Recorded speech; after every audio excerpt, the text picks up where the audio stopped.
I'm Ginny with the OCN Street Team, and I am here at the 116th Annual National Western Stock Show. I'm standing in the rodeo at the Denver Coliseum. The National Western Stock Show has been coined the Super Bowl of livestock shows and boasts of being the largest in the world. Founded in 1906, the stock show is embedded deep in Colorado history and agriculture commerce. It takes center stage every year, not only on the state and national level, but worldwide as it attracts buyers from all over the world. The deep roots of cowboy culture runs deep on these historic grounds year after year, with pro rodeo, bronc and bull riding, barrel racing, steer wrestling, world-class horse shows, and so much more. It truly celebrates the old and new Western heritage. Not to mention the varied family activities and educational opportunities for both city slickers and country folks alike.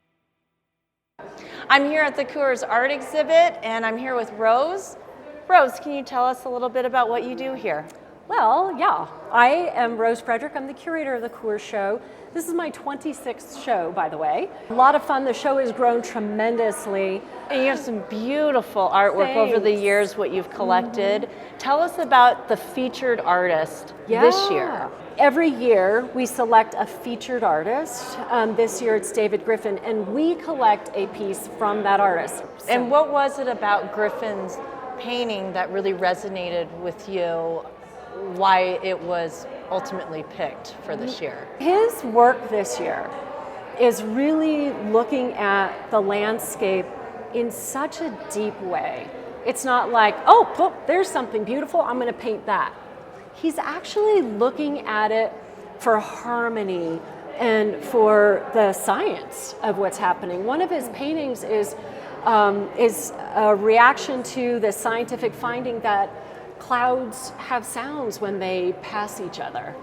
And so it's to get acquainted with the sound of clouds, you know. And so his work is really on so many different levels. It strikes a lot of people, and certainly me as a curator, it just gets me really excited to work with him and to see what he's doing next. So we are a nonprofit, and proceeds from this exhibition go to the National Western Scholarship Trust. The trust sends just over 100 kids from rural family backgrounds to college. They're going to college in Colorado and Wyoming for the most part. They're studying animal husbandry, veterinary science, nursing, rural family health. And all of these kids do come from rural backgrounds. And a part of the scholarship is that you go back to your rural community to live and work. So I love to tell people with our exhibit, we are literally keeping the West alive. Thank you so much, You're Rose. very welcome. Thanks for having me. Yeah, of course. Appreciate it.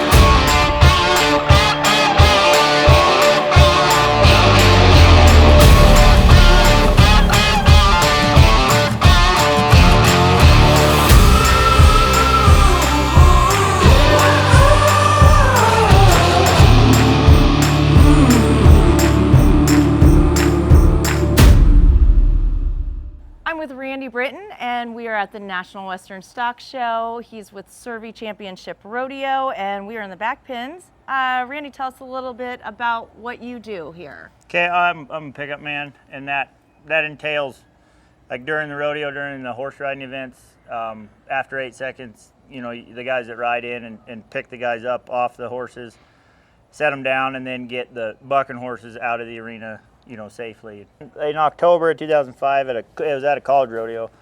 I just got bucked off a bronc and landed straight on my head. I've done it 100 times before, but this time I broke my C1 like in 3 different places. What is that? Your neck? Yeah. Okay. Yeah, they call it like the Christopher Reeves break. That's what he did.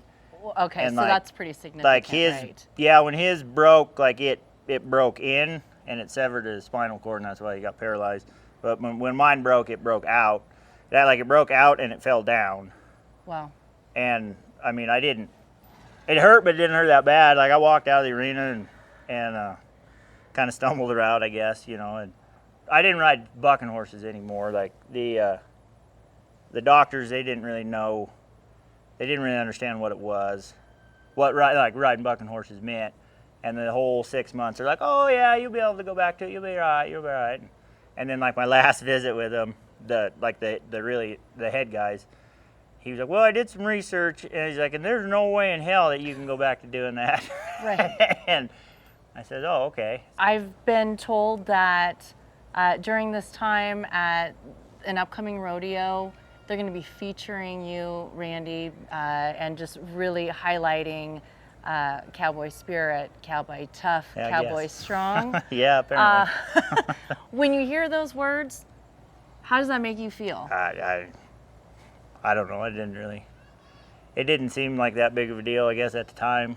So, I mean, like I said, I mean, I've ridden horses, you know, my whole life. And, and I never really did ask them, if it was okay to ride, saddle horses again. So I didn't want to hear that answer. And I wouldn't have listened to them probably anyways.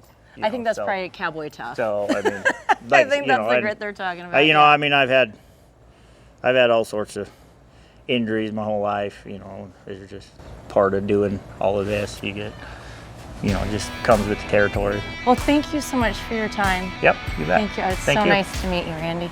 You too. Thank you. Thanks.